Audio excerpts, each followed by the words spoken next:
Amin. Shalom Bapak Ibu. Apa kabar semuanya?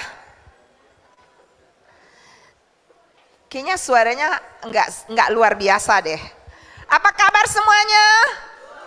Luar biasa, haleluya. Bapak Ibu, puji Tuhan, saya ada lagi di tengah-tengah kita semua ya. Minta maaf ya, dalam bulan kemarin kami di Jakarta karena memang itu sedang banyak perintisan di sana yang kami sedang kerjakan, dan pekerja-pekerja baru, jemaat-jemaat juga, dan sebagai kakak di sini, ini kan headquarters ya, ini kan pusat, dan seharusnya kita mendukung, mensupport, mendoakan supaya itu baru satu cabang. Bagaimana nanti kalau ada 300 cabang? Wow, tepuk tangan dong Bapak Ibu. Dan kita butuh pekerja ya, kita kekurangan pekerja.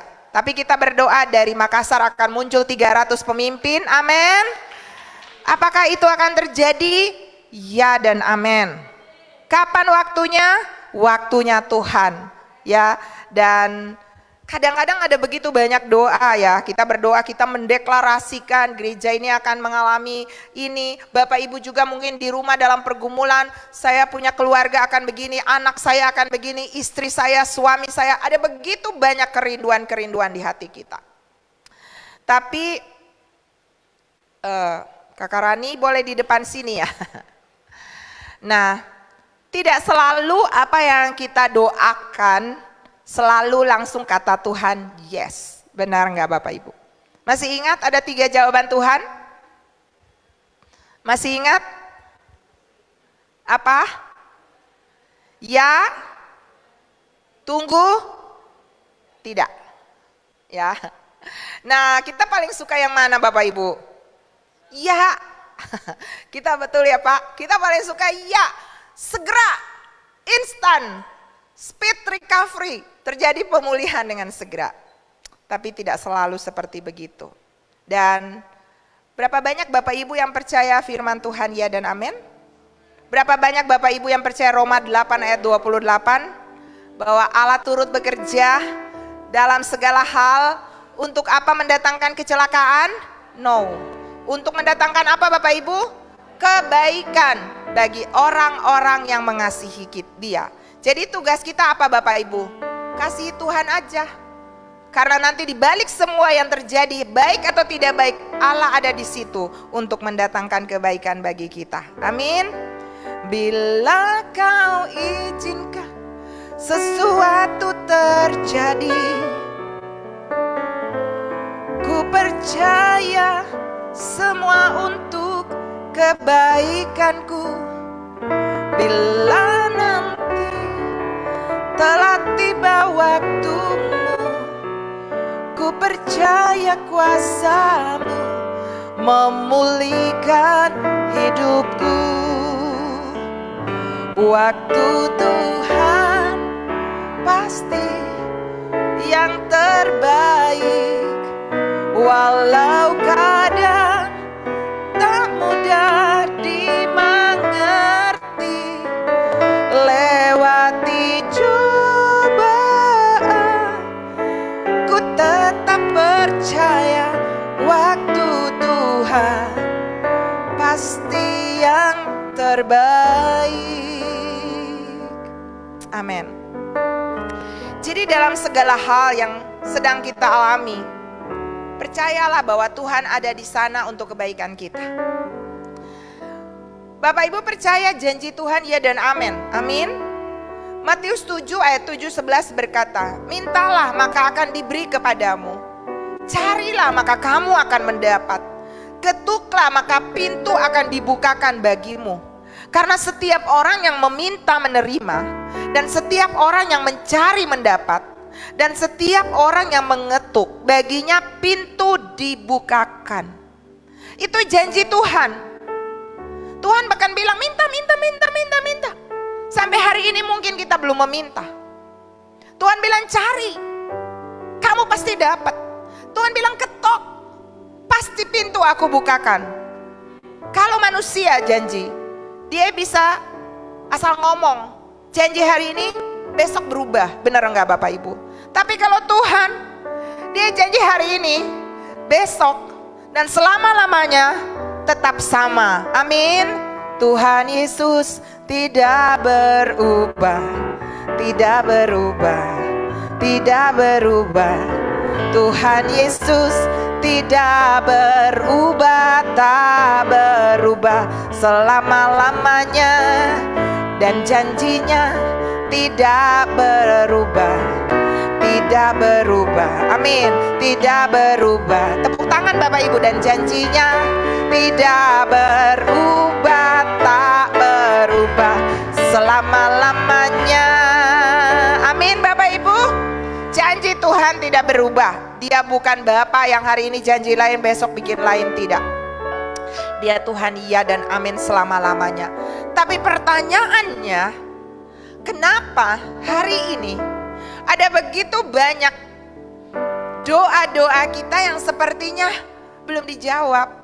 Memang ada 3 jawaban, ya, tidak, tunggu. Jadi kalau hari ini Tuhan belum jawab, bukan berarti dia tidak jawab, benar Bapak Ibu? Tapi dia sedang bilang, wait, tunggu. Atau dia sedang bilang, gak, karena gak bagus buat kamu.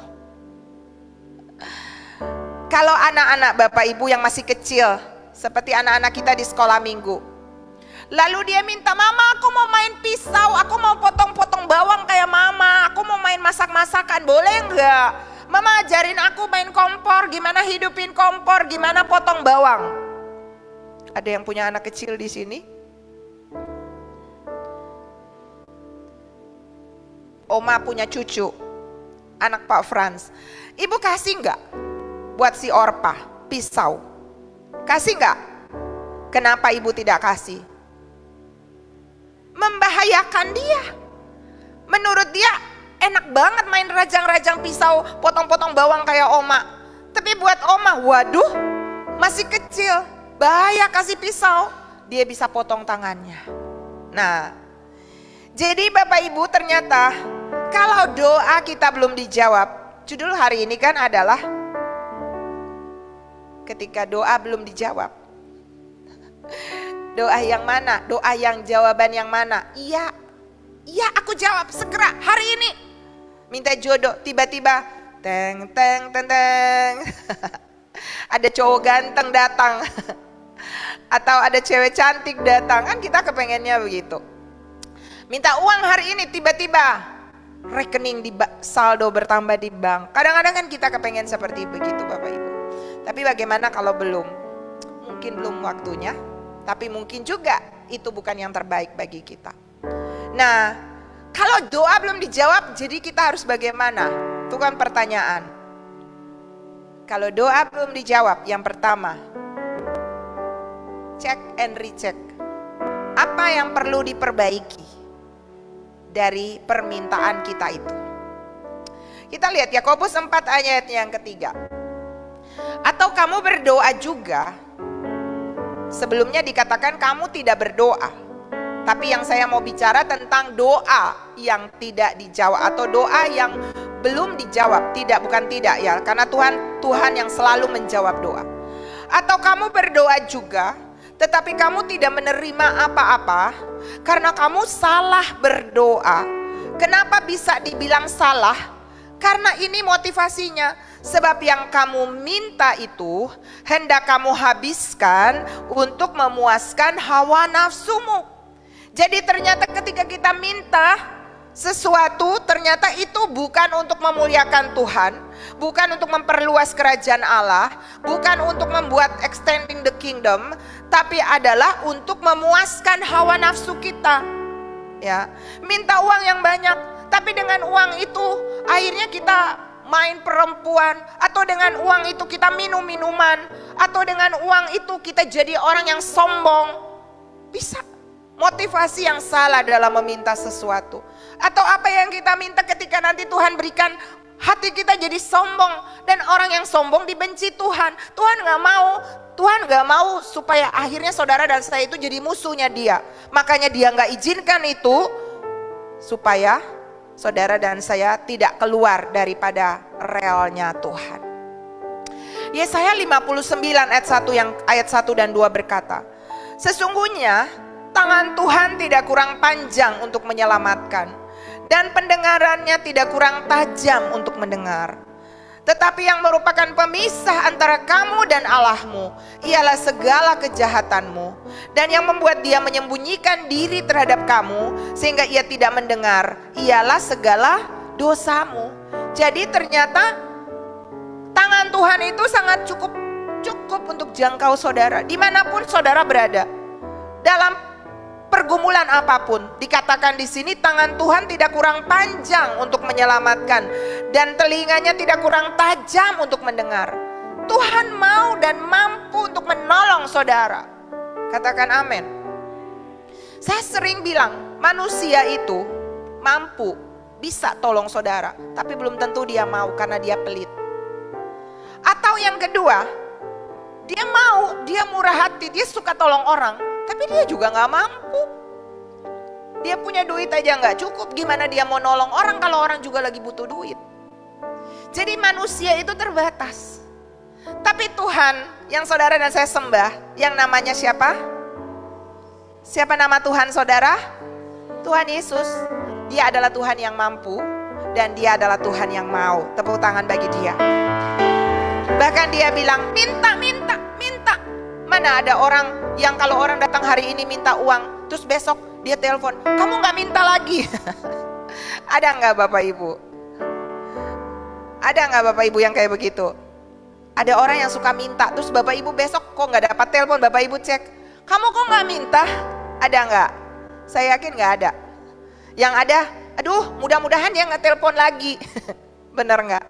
Tapi kalau Tuhan kita enggak. Tuhan terus bilang, minta kamu dapat, cari kamu temukan, ketok pintu dibukakan. Tapi kalau kita nggak pakai fasilitas itu yang maksudnya adalah doa, ya rugi sendiri. Benar nggak Bapak Ibu? Benar. Sebab itu ayo, pakailah fasilitas yang Tuhan berikan bagi saudara. Dan kalau misalnya doa belum dijawab, yang pertama tadi apa? Check and recheck. Karena sesungguhnya mungkin yang membuat Tuhan belum bisa menolong kita, yang merupakan pemisah. Ingat, dosa itu menjadi pemisah, jurang antara saudara dengan Tuhan. Tuhan mau tolong, tapi ada dosa yang membentengi, ada dosa yang menghalangi, ada dosa yang menjadi jurang pemisah. Apa yang harus dilakukan? Kembali kepada Dia, reposisi, bertobat, sadar dan kembali. Bapak Ibu, buat Tuhan pengakuan itu penyelesaian. Katakan amin. Ada begitu banyak orang Kristen yang hidup dengan dendam. Sekali lu salah, selama-lamanya salah, gak mau lagi ngomong, gak mau lagi berdamai. Saya kasih tahu, kalau kita masih hidup dengan kebencian, dendam, gak mau mengampuni, Bapa di surga juga tidak akan mengampuni kita. Itu janjinya. Kalau kamu tidak mengampuni, Tuhan juga gak akan mengampuni. Makanya gereja ini melatih untuk kita menjadikan tempat ini home. Mungkin ada yang salah, mungkin ada yang pergi, tapi ini home. Mau kembali? Welcome. Ada banyak orang yang sudah pergi, tapi kembali? Welcome. Kenapa? Karena kita Christ Kingdom Family, keluarga kerajaan Kristus, yang di dalamnya unsur utama adalah mengampuni. Karena Tuhan kita adalah Tuhan yang pengampun. Gak ada yang namanya dosa merah semerah kirmisi. Alkitab berkata Tuhan putihkan putih seperti salju. Jadi kalau sebagai orang Kristen kita masih suka ingat kesalahan orang, kita bukan anak Tuhan, kita anak hantu. Benar Bapak Ibu? Karena Tuhan itu pendendam. Sekali dia blacklist, lama-lamanya dia blacklist. Di gereja ini kami kasih tanda larangan untuk yang namanya dendam. Gak ada. Yang ada di sini cuman kasih. Miskom oke, salah pengertian oke, tapi tidak ada yang namanya dendam kesumat. Anak Tuhan lalu sudah tidak ngomong, lalu sudah tidak lagi membangun hubungan, itu bukan anak Tuhan. Mari Bapak Ibu, sesungguhnya tangan Tuhan tidak kurang panjang untuk menolong, telinganya tidak kurang tajam untuk mendengar. Tapi yang merupakan pemisah adalah kejahatan kita, dan membuat dia menyembunyikan diri terhadap kita adalah dosa kita. Salah satu dosa adalah dendam, penuh kepahitan, amarah. Jangan pernah ada di antara kita. Amin Bapak Ibu. Kita cek and recheck diri. Kenapa doa saya kok belum dijawab? Kenapa langit menjadi tembaga? Kenapa saya minta ini tapi Tuhan belum jawab? Cek and recheck. Mungkin di hati kita ini masih ada kepahitan, masih ada amarah, masih ada benci. Cek dan recheck. Mungkin ada kesombongan, mungkin ada keserakahan, mungkin ada hawa nafsu, mungkin ada ambisi, mungkin masih ada gosip, mungkin masih ada fitnah, suka menghakimi. Cek and recheck. Dan ketika kita bereskan, kita kembali kepada Tuhan. Seperti anak bungsu yang terhilang. Dia pergi dari rumah, dia menghabiskan warisan ayahnya. Tapi kalau waktu dia ingat, dia udah makan makanan ampas babi, udah bau babi pastinya. Tapi waktu dia ingat, kok di sini aku makan makanan ampas babi, padahal di rumah bapakku itu penuh dengan kekayaan. Lalu apa yang dia lakukan? Dia kembali.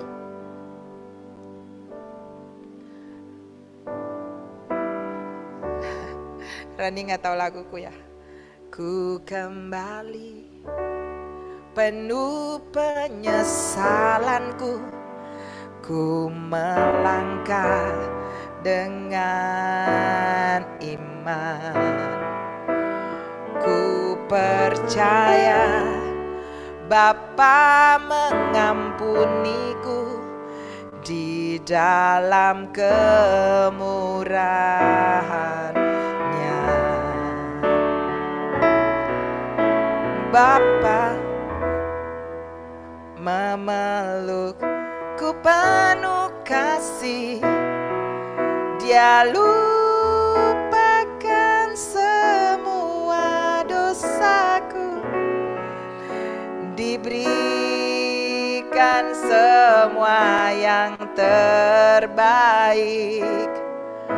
bagiku yang kembali padanya. Tuhan berikan apa Bapak Ibu? Tuhan berikan sepatu. Tuhan berikan baju baru. Tuhan kasih pakai cincin. Tuhan potong lembu tambun, bikin pesta. Itu anak durhaka yang pulang loh. Tapi lihat Bapak nyambut seperti itu. Ayo, kita punya hati Bapak. Amin Bapak Ibu. Kita punya hati bagaimana bisa untuk menerima kembali orang-orang yang terhilang. Supaya Tuhan tidak menyembunyikan diri pada saat kita berdoa minta sama Dia. Bapak Ibu, yang pertama cek and recheck. Kalau ada dosa, ada kesalahan, ada hati yang gak benar, bereskan. Karena itu penghambat doa-doamu dijawab. Boro-boro doa dijawab, Tuhan memalingkan muka ketika kita minta sama Dia. Tuhan gak mau dengar. Kenapa? Karena kita masih menyimpan kesalahan. Alkitab berjanji, Alkitab berkata, kalau kamu tidak mengampuni, aku juga tidak mengampuni kamu. Bagaimana mau jawab doa? Ampuni aja kagak. Yang kedua Bapak Ibu, kenapa doa kita belum dikabulkan? Dengar, karena ternyata itu bukan yang terbaik bagi kita. Amin Bapak Ibu. Tuhan mau yang terbaik bagi kita. Kadang-kadang menurut kita itu yang baik, tapi belum tentu itu yang terbaik. Amin. Dan Bapa di surga lebih tahu apa yang terbaik bagi kita. Anak saya, dia cita-citanya dari kecil gak berubah, cuma satu, dokter. Dan bahkan waktu kecil Tuhan sampaikan kepada saya bahwa Dia akan meneruskan mimpi-mimpi saya. Dan salah satu mimpi saya itu ada, saya kepengen jadi dokter, tapi dulu gak jadi dokter. Jadinya malah hamba Tuhan. Kuliahnya di kehutanan, tapi jadinya orang ketuhanan. Lalu Bapak Ibu, waktu lulus SMA, aneh. Tiba-tiba, bahkan dia gak pilih. Padahal sahabat dia terbaik tuh malah pilih dokter dan sekarang udah jadi dokter. Dia malah gak pilih dokter, dia pilih kuliah di LSPR, Public Relation. Dan waktu pandemik, kami sedang terlockdown di Jakarta. Teman-temannya sedang praktek di rumah sakit pasien-pasien COVID. Lalu saya bercanda, Dek, kamu pernah nggak berpikir Tuhan menyelamatkan kamu? Karena dia bukan juga anak yang maksudnya yang berani gitu loh. Dan bayangkan dia harus ada di rumah sakit melayani pasien kalau dia jadi dokter. Dan begitu banyak cerita setelah itu yang membuat dia ngerti, iya ya Mah, Tuhan baik ya. Coba aku ngotot harus jadi dokter. Ternyata menurut Tuhan itu bukan yang terbaik. Menurut dia itu yang terbaik, tapi menurut Tuhan bukan. Mungkin dalam memilih jodoh, kita berpikir ini yang terbaik, aku mau ini Tuhan. Tapi kita gak pernah lihat hari esok. Siapa tahu besok yang dulunya ganteng, yang dulunya cantik tiba-tiba berubah. Kita gak pernah tahu. Izinkan Tuhan yang memilih bagi kita. Amin. Karena kalau Tuhan yang memilih bagi kita, ke depan ada masalah, Tuhan yang bereskan bagi kita.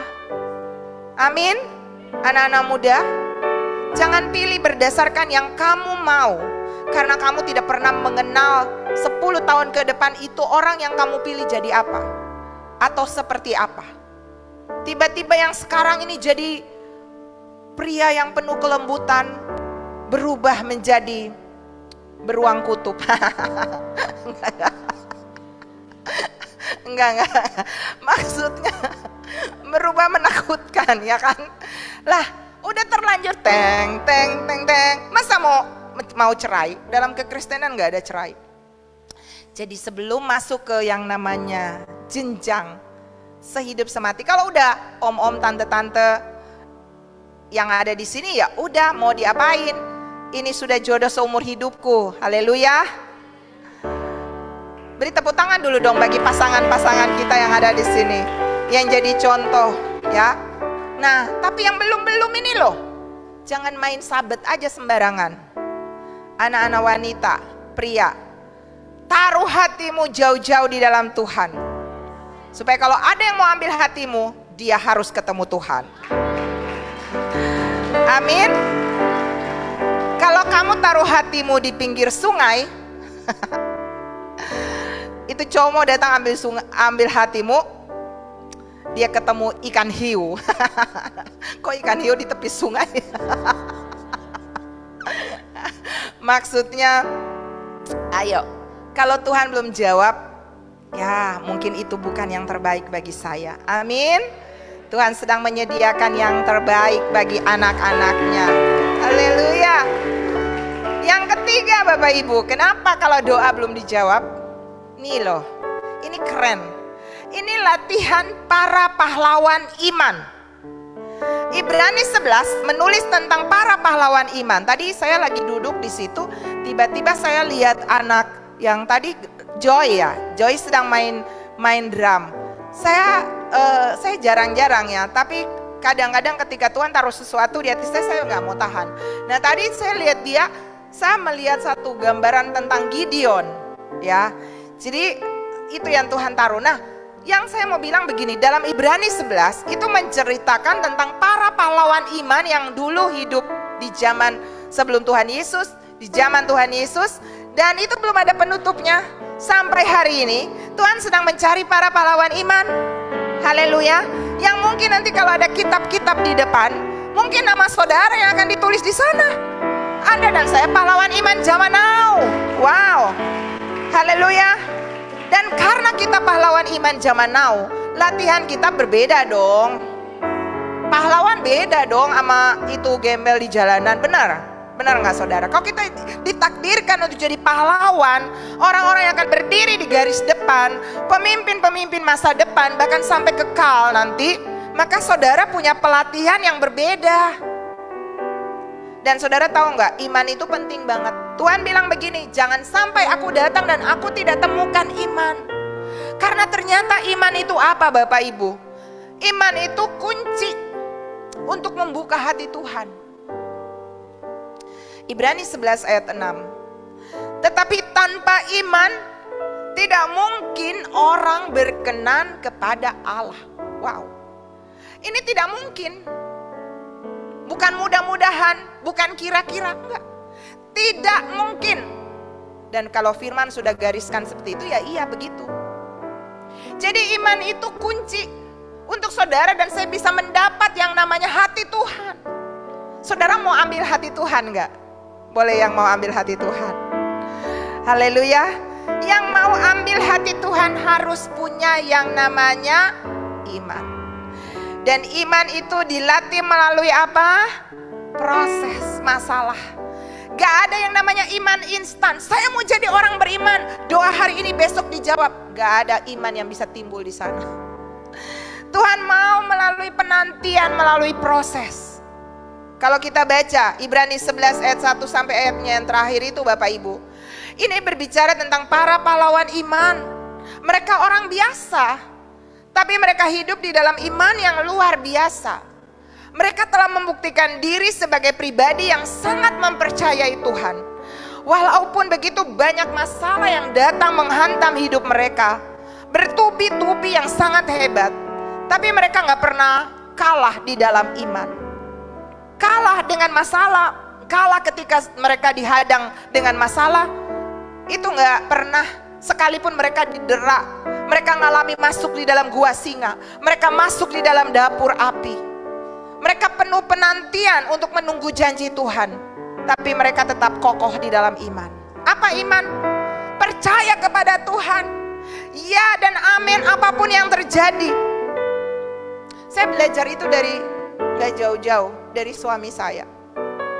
Dalam banyak hal kalau dia minta atau dia nanti sesuatu, kadang-kadang saya bilang, ini orang ya pengen tahu nih seperti apa, dia yakin banget sama Tuhannya. Ada Tuhan. Dia selalu bilang ini, ada Tuhan. Keadaan gak menentu, saya stres, saya pusing. Aduh Tuhan kok belum dijawab, aduh Tuhan kok begini ya, minta begini dapat begitu. Tapi suami saya bilang, ada Tuhan. Aku masih punya Tuhan, punya pengharapan. Aku tetap beriman, Tuhanku, Yesus kekuatanku, Yesus kekuatanku.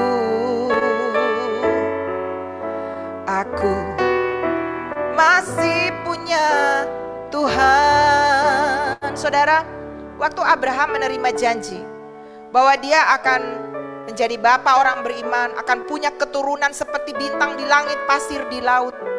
Saudara pikir, terus ujuk-ujuk istrinya hamil? Enggak. Menunggu janji Allah itu Abraham tunggu 25 tahun. Saudara udah menunggu berapa lama? 25 tahun itu bukan waktu yang lama. Dan itu dalam kemustahilan karena Abraham sudah impoten, gak mungkin punya anak. Sarah sudah tidak haid lagi, udah gak mungkin punya anak.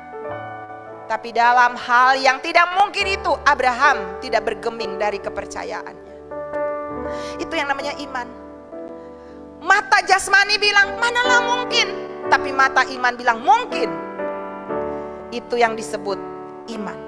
Dan Allah memperhitungkan ini sebagai kebenaran. Itulah sebabnya Abraham disebut bapa segala orang beriman. Haleluya. Dan kalau bapak dan ibu bilang, aku anak Abraham. Wah, ini anak-anak sekolah minggu ya, keren. Aku anaknya dan kau juga.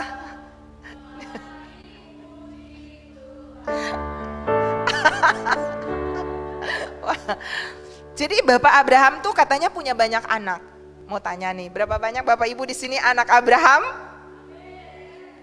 Yang hidup karena iman Abraham maksudnya ya. Karena iman Abraham, Yesus akhirnya lahir menjadi juru selamat dunia. Dan karena iman Abraham melalui Yesus, saudara dan saya diselamatkan. Wow, keren. Jadi pahlawan iman tuh begini, dia lolos iman, dia dapat yang namanya iman, lalu dia share imannya itu menjadi berkat bagi banyak orang. Itu pahlawan iman. Hidup bukan untuk diri sendiri. Aku yang penting makan, minum, pakai, happy, udah cukup di sini. No. Yang namanya pahlawan iman adalah dia harus jadi history maker. Harus jadi pembuat sejarah. Saudara jangan pikir Anda mau bangun kota, jadi wali kota dulu, jadi gubernur. Tidak. Sebagai papa di rumah, Bapak Ibu melatih mendidik anak-anaknya menjadi anak-anak yang militan takut Tuhan. Bapak Ibu membangun mesbah dengan keluarga, dengan istri, menjadi imam di dalam rumah, membuat keluargamu tempat di mana Tuhan suka tinggal di sana. Itu yang namanya bapak orang beriman. Ibu-ibu bagaimana mendidik anak-anak, memasak, menjadi teladan buat mereka sehingga mereka bertumbuh menjadi generasi masa depan. Anak-anak, ketika orang tua susah, orang tua butuh pertolongan, Anda selalu tersedia di sana. Semua kita punya peran yang sama. Jemaat, bagaimana bisa menjangkau jiwa, bagaimana bisa menjadi orang yang tetap setia melayani, menabur apapun yang bisa Anda beri tenaga, pikiran untuk memperbesar kerajaan Allah. Tidak hanya cukup tiap hari Minggu saya datang, saya dengar, saya pulang. Apa prakteknya dalam kehidupan sehari-hari? Di kantor Anda jadi berkat. Setiap minggu ketika Anda mendengar firman Tuhan Bapak Ibu, itu alat peraga. Jangan pernah nanti minggu depan lagi datang dengar lagi, numpuk jadi kolesterol. Tapi apa yang kita dengar, praktek. Pergi praktek di luar sana, di kantor, di rumahmu, di pergaulan sekolahmu. Praktek di sana, itu tandanya alat peraga ini tidak mandul di tangan saudara. Itu artinya hidup berbuah. Ada masih begitu banyak orang di luar sana yang gak tahu jalan, nyasar, gak tahu Yesus. Jangan jadi orang Kristen pasif saudara. Itu mahkotamu. Pergilah, kalau saudara gak bisa jalan, kan saudara punya handphone. Kirim ayat, kirim link-link ibadah, ajak datang beribadah. Punya target setiap minggu, aku mau bawa jiwa. Tempat ini begitu luas saudara. Jangan datang untuk hanya mengisi dirimu sendiri. Kalau kita hanya cuma di tempat terang-terang dan kita nggak pernah pergi ke tempat gelap, kita silau. Lampu silau. Kalau kita cuma ada di tempat yang ada garam di sana dan kita nggak pernah pergi ke dunia yang hambar menggaraminya, kita jadi darah tinggi. Karena kebanyakan garam, benar nggak? Tapi kita menjadi garam dan terang dunia artinya kita membawa dampak. Garam yang saudara terima di tempat ini, pergi dan bagikan kepada dunia yang sedang hambar di luar sana. Terang yang saudara dan saya terima di tempat ini, pergi dan bagikan bagi dunia yang sedang ada dalam kegelapan. Saya percaya, hidup kekristenan yang berdampak, itu menggairahkan. Anda gak akan boring, gak akan bosan. Karena setiap hari berpikir, Tuhan apalagi Tuhan? Tuhan mana lagi yang aku mau bawa? Tuhan apalagi yang harus aku buat bagi Engkau? Bergairah dan terus bergairah. Dan proses itu tidak selalu membuat orang lolos. Ada begitu banyak orang Kristen yang berhenti di tengah jalan, mundur, kecewa, kembali kepada kehidupan lama, tidak lagi hidup dalam kebenaran, semangat apinya padam. Kenapa? Ketika menunggu jawaban doa dan Tuhan gak jawab. Harusnya sikap kita adalah, lihat, ini kesempatan berlatih imanmu.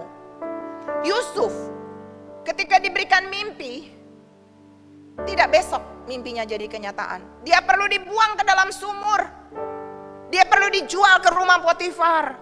Dia perlu difitnah, digosip. Dia perlu digoda oleh tante Potifar. Dia perlu masuk di dalam penjara. Gak ada kekristenan yang instan Bapak Ibu. Gak ada kekristenan yang manja. Kita harus jadi pahlawan iman. Itu adalah orang-orang yang siap mengalami proses dan harus pastikan keluar dengan pemenang, sebagai pemenang. Yusuf digoda, Yusuf diproses 13 tahun. Jadi 13 tahun itu bukan angka sial ya Bapak Ibu. 13 tahun dia diproses dan sampai akhirnya Tuhan bawa dia ke rumah Firaun raja. Alkitab mencatat dari proses yang panjang itu, dia mencatat begini, tidak ada yang bergerak di Mesir tanpa sepengetahuan Yusuf. Jadi sesungguhnya yang jadi raja adalah Yusuf. Wow. Pahlawan iman itu mencapai top level setelah melalui proses. Nuh, ketika Tuhan suruh dia bangun bahtera, akan ada air bah. Saudara pikir besok air bah datang? Enggak. Berapa tahun dia bangun bahtera? 120 tahun. Wow. Dia diolok-olok, dia berkhotbah. Andai dia hidup di zaman sekarang dibilang pendeta yang gagal. Gak ada yang bertobat, gak ada yang bertobat. 120 tahun Nuh berkhotbah. Dan sambil bangun bahtera di gunung pula. Apa yang orang bilang, gila nih Nuh. Bangun bahtera tuh di laut, bangun bahtera kok di gunung. Tapi karena Tuhan perintah, dia lakukan. Itu yang namanya pahlawan iman. Sekalipun gak masuk akal, gak banyak yang mendukung, lakukan aja. Mbok ya Tuhan yang suruh. Dan tiba-tiba di tengah-tengah penantiannya yang sepertinya gak ada ujung, air bah datang. Seluruh dunia masuk dalam air bah dan binasa, kecuali orang yang punya iman, yaitu Nuh. Saudara dengar, iman itu menyelamatkan. Kita gak pernah tahu nih dunia ke depan seperti apa. Saudara ingat COVID kemarin? Waktu pandemik melanda bumi, kan tiba-tiba orang kena COVID, mati di mana-mana. Saya juga catat di tahun ini, banyak kematian mendadak. Dan itu banyak yang masih muda-muda. Minggu kemarin, saya jarang pimpin ibadah pemakaman. Tapi minggu kemarin, teman SMA saya meninggal. Saya pimpin ibadah pemakamannya. Banyak kematian mendadak hari-hari ini saudara. Apa yang saya mau bilang? Siapkan bahteramu. Bangun bahtera Bapak Ibu. Sesuai dengan ukurannya Tuhan. Jangan pikir nanti tua. Kita gak pernah tahu apakah tua atau enggak. Siapkan dirimu sekarang. Kekristenan adalah ilmu hati. Bagaimana kita mempercayai Tuhan. Bagaimana kita taat kepada Dia. Bagaimana kita membangun keintiman dengan Dia. Dan terus melakukan apa yang menyenangkan hati Tuhan. Dasarnya adalah apa? Kebenaran. Dasarnya adalah apa? Firman Tuhan. Dasarnya adalah apa? Saudara tetap tekun. Saudara tetap setia. Saudara tetap tidak mudah menyerah apapun yang terjadi. Katakan amin. Dan untuk kita punya iman yang tetap kokoh kepada Tuhan, taruh ini di pikiran Bapak Ibu. Prioritaskan hal-hal rohani jauh melebihi hal-hal duniawi. Makan, hari ini kita kenyang, ntar kita ke jamban, dibuang, selesai. Sehat hari ini, besok kita bisa tiba-tiba sakit dan tiba-tiba selesai. Uang banyak, tiba-tiba bisa bangkrut. Ada begitu banyak berita-berita tentang akan ada keuangan yang sudah tidak bisa lagi bebas diambil dan sebagainya. Banyak rahasia di depan Bapak Ibu. Saudara perlu mengutamakan hal-hal rohani. 1 Timotius 4 ayat 8. Latihan badani terbatas gunanya, tapi ibadah itu berguna dalam segala hal karena mengandung janji. Baik untuk hidup ini maupun untuk hidup yang akan datang. Saudara, jangan pernah hari Minggu, ada beberapa teman saya yang saya tegur, ingatkan mereka. Saya bilang, kamu kerja sampai hari Minggu. Emang hartamu bisa dibawa kalau nanti Tuhan panggil? Jangan pernah hari Minggu excuse untuk hal-hal yang untuk perut. Utamakan ibadah, kecuali memang kalau memang itu di kantor atau di tempat yang memang gak bisa, ya bagaimana. Tapi jangan sampai kita mengejar hal-hal yang lain melebihi Tuhan. Pastikanlah bahwa kita punya firman setiap hari. Bangun mesbah pribadi doamu dengan Tuhan. Hiduplah di dalam kasih dan pengampunan. Dan tetaplah kuat untuk fokus kepada Tuhan. Banyak orang di musim ini memilih untuk menyerah.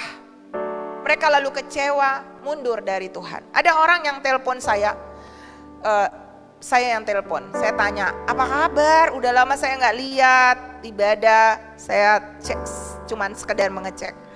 Dan dia nangis dan dia bilang begini, saya kecewa sama Tuhan. Saya doa tapi kok belum dapat jawaban.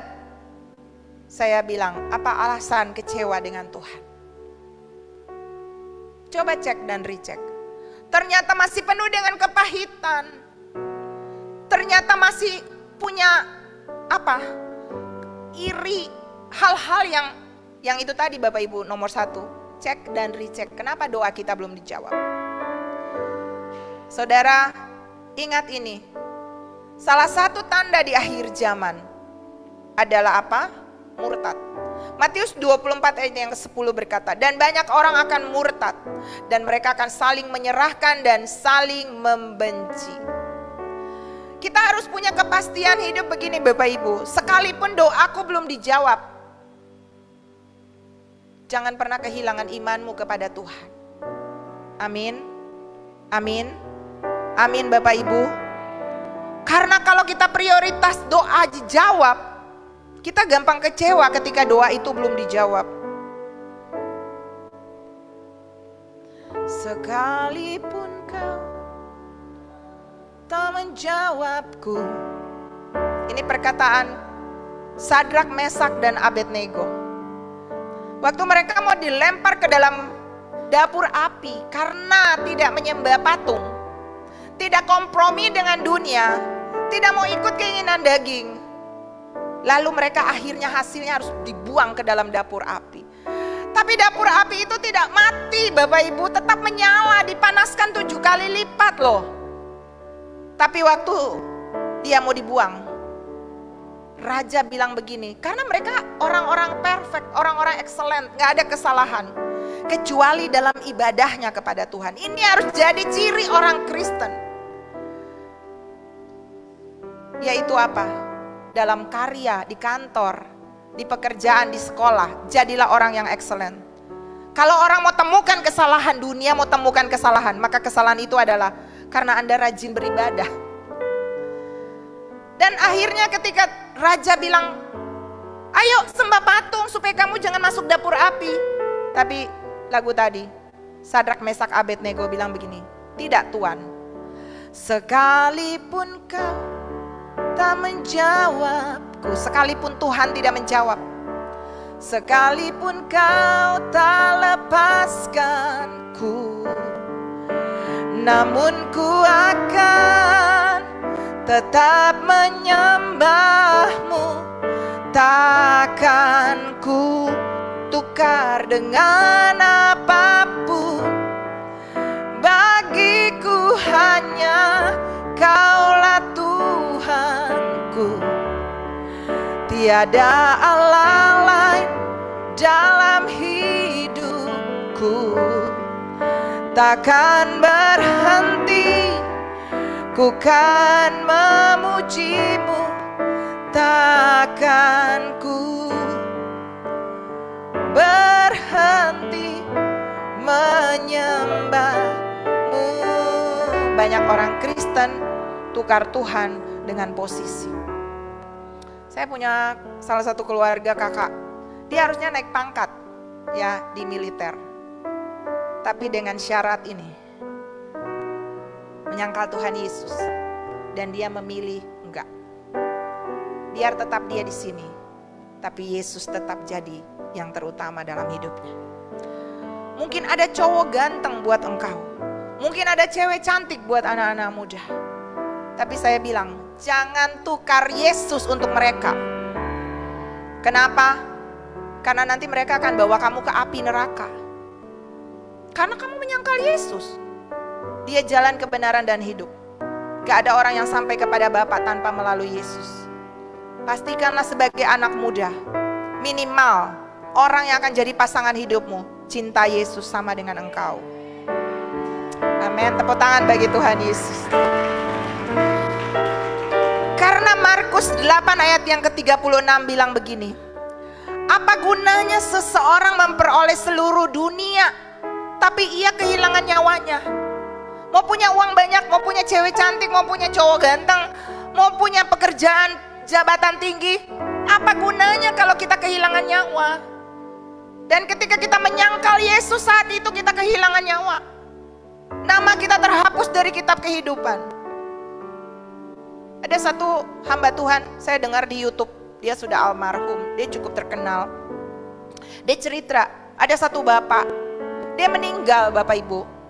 Waktu dia meninggal, lalu dia dibawa ke neraka. Serem banget, dia gak mau masuk ke sana. Lalu dia teriak minta tolong.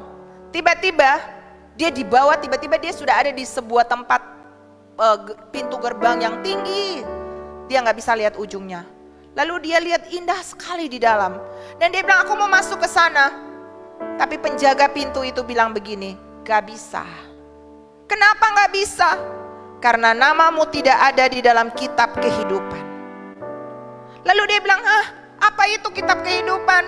Bagaimana bisa ada nama di sana? Dia gak dapat jawaban. Penjaga pintu itu bilang begini, kamu diizinkan kembali ke bumi. Cari tahu bagaimana kamu bisa ada nama di dalam kitab kehidupan. Dan seketika itu dia bangkit, dia hidup lagi Bapak Ibu. Dan dia bertanya kepada pemimpin-pemimpin agamanya, gimana kitab kehidupan itu apa? Gimana ada nama di sana? Saya tadi harusnya sudah masuk neraka dan gak bisa masuk di yang pintu besar yang ada tempat indah itu. Apa itu kitab kehidupan? Mereka gak tahu.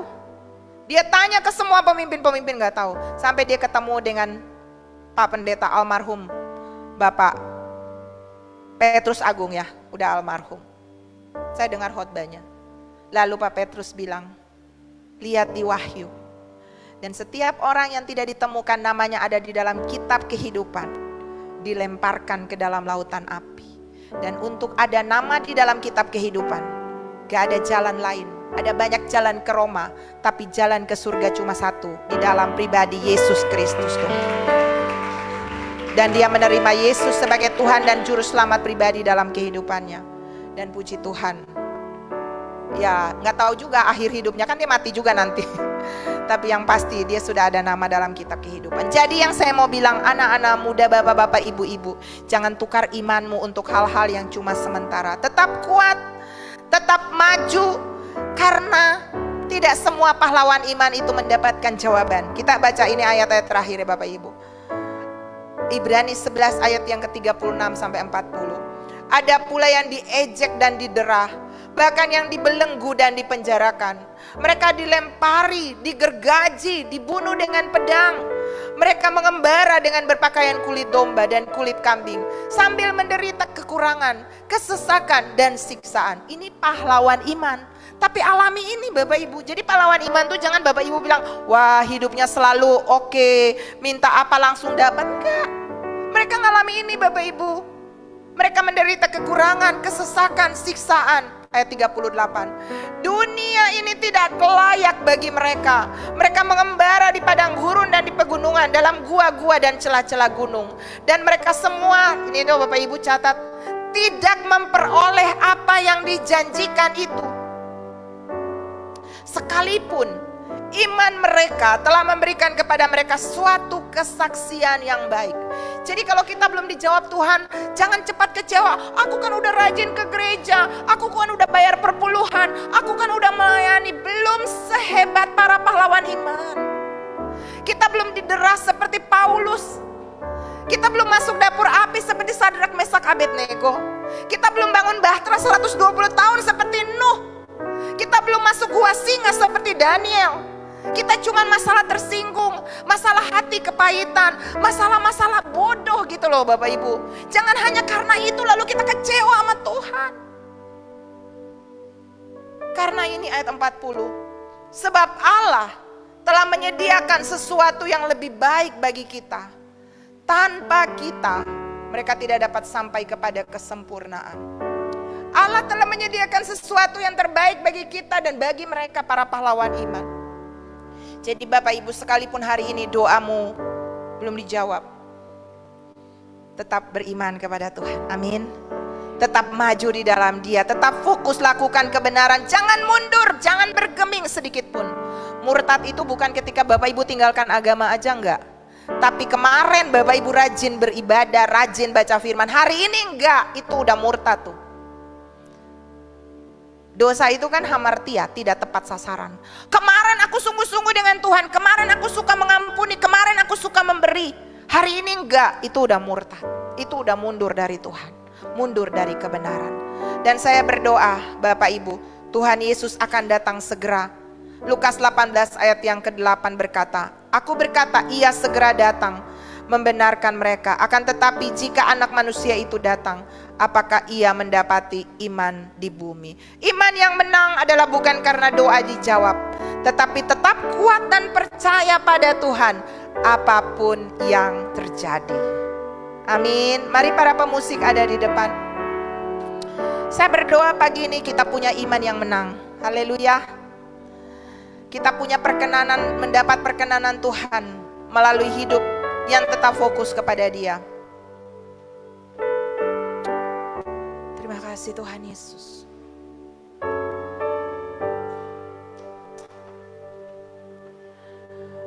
Terima kasih Tuhan. Mari para pelayan perjamuan